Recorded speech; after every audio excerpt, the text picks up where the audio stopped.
nova sessão que é Testamentos e Legados. Testamentos e Legados. E a serva do Senhor inicia aqui falando do preparo para a morte, né? Que em tudo esse livro aqui nos orienta. E ela também, naquela época, assim, já que existiam muitos fazendeiros, né? Tinha pessoas idosas que tinha realmente fazia isso. Hoje em dia, a gente fala assim que é mais difícil, né? Mas tem também os ricos que têm seus testamentos. E ali ela dá conselho aqui para os cristãos, aqueles que têm bens, aqueles que precisam assim se preparar antes de morrer, deixar sua vida bem assim organizada e fazer a coisa certa, né? Porque ela diz assim, vamos começar aqui, lá embaixo do parágrafo, diz assim, em alguns casos, esses irmãos foram orientados por conselheiros não consagrados que raciocinavam de seu ponto de vista humano e não de acordo com o parecer de Deus. Então ela fala que muitas pessoas ali não tinham experiência alguma, era orientada, se privava de certas coisas porque queria deixar a sua família assim, bem estruturada, né, quando ela morresse. E ali vinha alguém que não era consagrado a Deus, que não ia dar bons conselhos, e aquele dinheiro não ia ser bem aproveitado, porque ia para as mãos de pessoas que não ia saber auxiliar na obra de Deus com aquele dinheiro, né? Quer dizer, ela poupou aquele dinheiro, se privou de ajudar até na obra, porque queria deixar algo para os familiares ímpios, né? E ali não glorificava a Deus, até na hora da sua morte, porque até na hora da morte a gente tem que glorificar a Deus, se preparando para fazer a obra avançada, principalmente, né? Principalmente quando a gente sabe que não vai poder mais fazer nada, aí que tem que organizar para deixar aquilo ali avançar, deixar o legado, por isso que é testamentos e legados, né? Então, vamos ver aqui. Muitas vezes, os bens são legados a filhos ou netos apenas para seu próprio prejuízo. Olha aí. Muitas vezes aí deixa aquela herança e aquele filho ali fica, pior. Já vi casos aqui perto de mim também que o filho pega aquele dinheiro que o pai juntou a vida toda de trabalho, de luta, e ali para acabar do nada, né? Vende logo porque quer o dinheiro muitas vezes para droga, né? Então, não tendo eles amor a Deus nem a sua verdade, esses bens que pertencem ao Senhor passam ao poder de Satanás, que é muito mais vigilante e perspicaz e hábil para conseguir recursos para si do que são os nossos irmãos para assegurar a propriedade de Deus para a sua obra. Então a gente vê que se não for encaminhado para a obra de Deus, vai para o bolso do inimigo, né? E ali vai só para a destruição. Nossos irmãos devem reconhecer que sobre eles, como fiéis servos na causa de Deus, pesa a responsabilidade de agir prudentemente nesses casos, com o propósito de assegurar para o Senhor o que lhe pertence. Aí lá embaixo um pouquinho. Entretanto, este é um dever tão sagrado como pregar o Evangelho para a salvação de pessoas. Imaginemos alguém que possua dinheiro e propriedades que são de Deus e esteja a ponto de transferir a outro sua administração. Deve colocar os recursos que Deus recebeu emprestado para ser usado em sua obra. Então, olha aí, então, é o dever, é nosso dever, né? E Deus nos emprestou por aquele tempo, estamos ali já à mercê de dormir no Senhor, descansar, então, deixar para que a obra continue do mesmo jeito, mesmo que deixar o legado, né? Mesmo que você já tenha, nós já tenhamos dormido, mas que nosso legado fique ali e continue, né? Nós também temos casos. Aqui mais embaixo diz, os talentos que lhe foram confiados para sábio uso. Então, esses talentos, foram confiados a nós, e ali a serva do Senhor dá esse conselho que seja continuado para sábio uso, da mesma maneira, né? Da mesma maneira, seus irmãos vão querer ver essa pessoa deixar esta vida ao mesmo tempo, privando de recursos a tesouraria de Deus. Isso significaria uma perda tremenda para ela e para a causa, porque colocando seus talentos nas mãos de indivíduos que não têm nenhuma consideração pela verdade divina, estaria para todos os efeitos envolvendo os talentos em um lenço escondendo na terra. Está lá em Mateus 25, 24, 25. Vamos ler bem rapidinho, que é a parábola dos talentos, que Deus deu 5 talentos, um homem, né? Um homem, só quero dizer Deus quando eu leio esse talento. A parábola dos talentos, que aquele homem se ausentou do país e deu a um servo 5 talentos, né? A outro deu 2 e a outro deu 1. E aquele que deu 5, ele ali fez com que aquele talento multiplicasse. Aquele que deu 2 da mesma maneira. E o que deu 1, ele ali teve medo, ali se privou, né? Pensou que o homem foi logo dizendo assim que ele era muito severo, e ali ele escondeu. Diz assim que ele escondeu com o lenço, pegou aquele dinheiro e amarrou na terra e escondeu.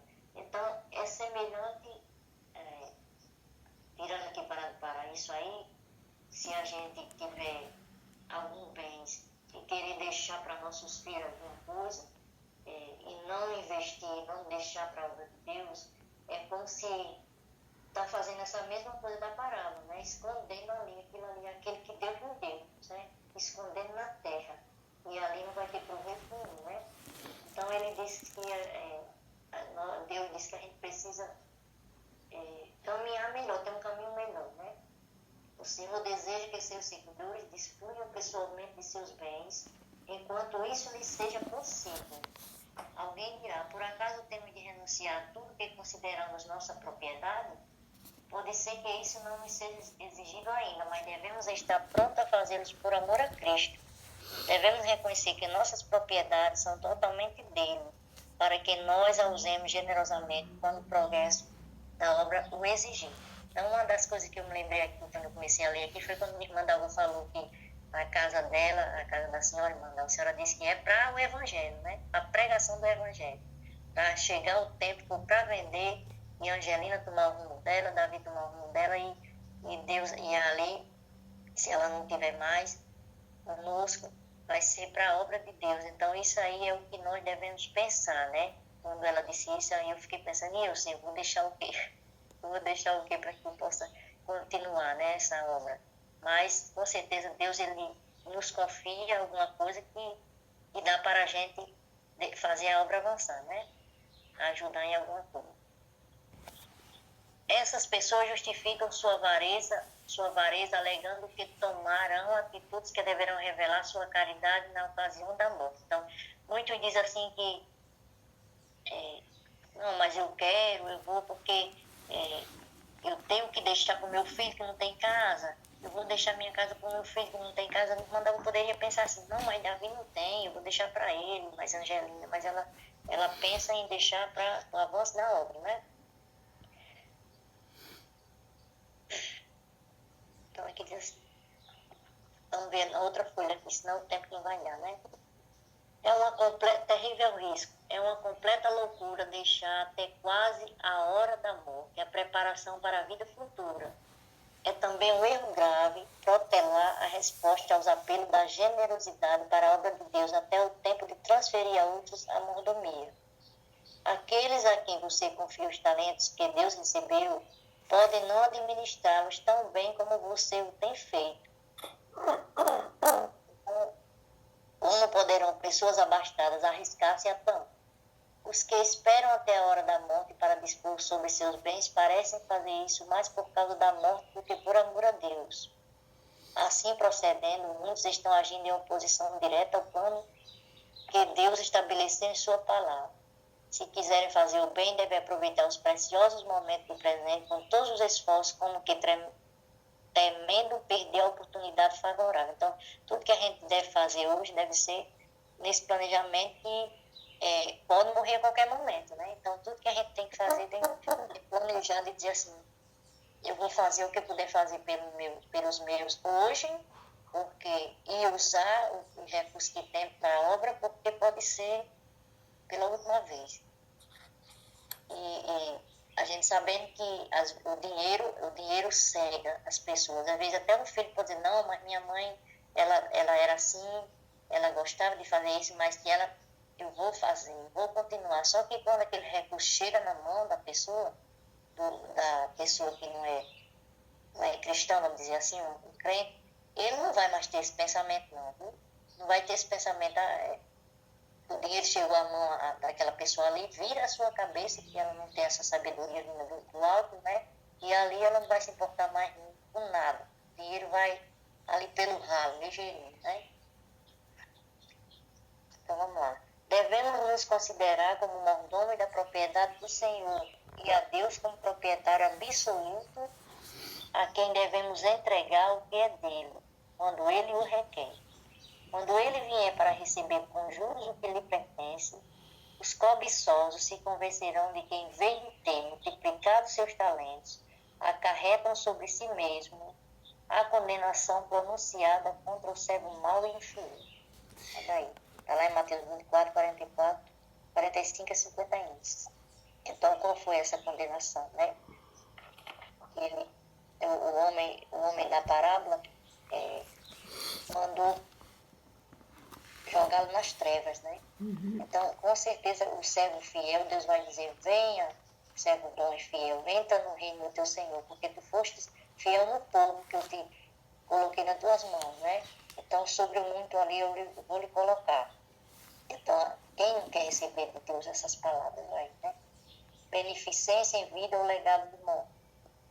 O Senhor deseja que a morte de seus servos seja sentida como uma perda por causa da influência que exerceram das muitas ofertas voluntárias que entregaram para abastecer o tesouro de Deus. Quando eu li isso aqui, eu me lembrei de Dorca, né, na Bíblia. E quando ela morreu, e eram as mulheres tudo chorando, né? Por quê? Porque ela era boa, ela deixou um legado, que ela dava roupas, dava cobertura, aqueles que tinham necessidade ali. E ali ela foi sentida, né? Foi sentida a sua morte, porque ela tinha deixado um legado. Então, da mesma maneira, Deus quer que a gente deixe esse legado. E por onde a gente passar agora, para que as pessoas que a gente faça aqui em vida, né, logo, não guarde pensando que vai fazer quando eu morrer, eu vou deixar para fazer, não. Fazer aqui, né? Legados deixados somente na morte são a miserável compensação da beneficência que se deveria praticar em vida. Os servos de Deus devem dispor de seus bens todos os dias em boas obras e ofertas generosas ao Senhor. Não devem contentar-se em dar a Deus uma quantia desproporcional, pequena em comparação ao que ganham consigo mesmo. Então, é aí onde entra a oferta, que a gente deve ser proporcional àquilo que a gente ganha, né? É porque a gente deve lembrar que a oferta maior foi Jesus. Então, na verdade, nossa oferta era para passar, superar o dízimo muito mais, né? Muito mais, porque a oferta maior Jesus Deus por cada um de nós, né? Vamos ver aqui. Devemos ser todos ricos em boas obras se queremos garantir-nos a vida futura e imortal.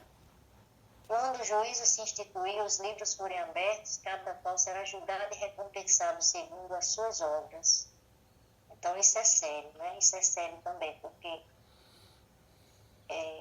nós, os que são fiéis, administradores dos recursos do Senhor, saberão exatamente como andam os seus negócios e como homens sensatos estarão preparados para qualquer emergência.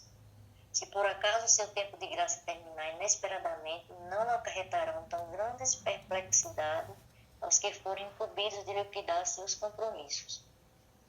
Então, nós devemos ter esse cuidado de saber, de nos preparar ajudando, saber que o que a gente puder fazer por alguém, fazer.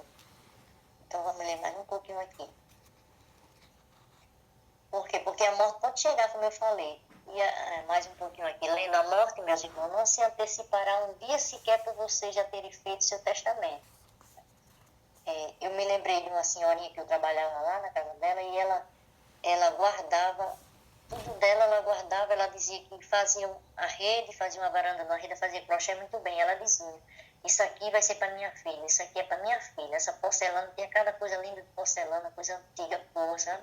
uma cristaleira cheia de cristais de porcelana, e tudo ela fazia para a filha, se privava, usava redinha velha, as coisinhas velhas, guardava o melhor, que era para deixar para a filha, que morava na capital, né? E quando ela faleceu, que foi para o inventário, essas coisas, não foi nada para a filha. Vieram, o advogado lá, contaram as coisas, e a filha só lucrou alguma coisa, porque tirou, quando soube que estava fazendo o inventário, que foi uma briga com os irmãos, né? Quando soube que ela veio, eles chamaram ela de ladrona. Então ela veio lá e levou, oi Dulce, que eu trabalhava lá, e ela disse, oi Dulce, mamãe dizia, Dulce, você é a prova que mamãe dizia que isso aqui era meu, né? Eu dizia, ela disse assim, pois ela me deu, pois eu vou levar, antes que eles vinham contar no testamento. E ela só levou praticamente roubada, e quando o irmão veio e viu ali, que não sabia as coisas que tinha, que foram tiradas aquelas coisas, e chamou ela de ladrona, né? Por quê? Porque a mãe poderia ter dado vida. Poderia ter dado vida, né? E não deu tempo ela fazer isso, porque ela achou que ia ser dessa maneira, né? As coisas de casa ia para a mulher e o resto ia repartir os bens. Apelo à reforma. Então, a vontade divina deve ser lei nesse aspecto. Então, a gente deve tiver com esse pensamento, assim, de fazer as coisas, pensando nos nossos filhos, pensando em deixar eles amparados. Então, vamos tirar esse pensamento, vamos ajudar que puder na obra agora e deixar encaminhado também alguma coisa para a obra, né? Se algum de nós aqui tiver algum testamento. Então, se essa for sua vontade, for devidamente acatada com o coração altruísta, aquilo que pertence a Deus não será mal aplicado. A causa do Senhor tem sido vergonhosamente negligenciada, que lê isso aqui, ao passo que ele deu aos homens recurso suficiente para suprir todas as emergências se apenas fosse dotado de coração grato e obediente. Então, com certeza, se cada um de nós tivesse mais essa gratidão no coração, então essa causa já teria avançado muito mais, o evangelho já teria sido pregado muito mais, né? Então, Deus não se propõe a sustentar a sua obra por meio de milagres. Então, ele tem alguns poucos mordomos fiéis que estão economizando e usando o seu recurso para promover a obra dele. Então, todo esse estudo, esse livro, tudo é só para nos ajudar a ser mais mordomo fiel, a pôr em prática a fidelidade, né? Pôr em prática a fidelidade cada vez mais. Depois que eu estou lendo o livro, eu quero me apegar a esse Deus, eu quero ser fiel um pouco, quero ser fiel no que passar pela minha mão, porque eu sei que a salvação exige consagração e dinheiro. Consagração e dinheiro, porque o dinheiro muitas vezes é o ponto fraco da pessoa. Né? E ali a obra só avança, o evangelho só é pregado. Eu sempre aprendi isso com a mamãe, que ela dizia assim, quando ela ofertava e quando ela sempre ela assim está ali, quando a gente vai para ela colaborar com alguma coisa, ela diz, mulher, eu estou com maior alegria, porque já que eu não posso estar lá, andando com vocês, visitando, dando estudo, então essa partezinha que eu sei que é pouca, mas Deus recebe de coração e alcança pessoas, né? Com certeza, alcança pessoas. Então, que Deus nos ajude, né? A ser esse mordomo fiel, eficaz, de fazer tudo como o Senhor nos pede. Amém? Amém. Vamos orar. Querido Deus, amado Pai, Senhor Jesus, obrigado, Senhor, por mais um estudo, Pai, por mais uma manhã, Senhor, que o Senhor nos desperta para juntos aprender de ti, Senhor. Sim. É tão bom colocar teu reino na nossa mente, Pai. Sim. Antes de qualquer outra ocupação de dias, de qualquer outro problema, Senhor. Quando chega a tarde, meio-dia, a gente já diz assim, hoje eu já tenho alguma coisa, Pai, já aprendi alguma coisa, agora eu vou procurar saber mais, Senhor, porque quanto mais a gente procurar saber de ti, mais a gente te conhece, Pai. Chegará o ponto que o Senhor vai dizer a cada um de nós, muito bom, servo bom e fiel, tu foste fiel no pouco, e agora sobre o muito eu te colocarei. Vem para casa, entra no gozo do teu Senhor.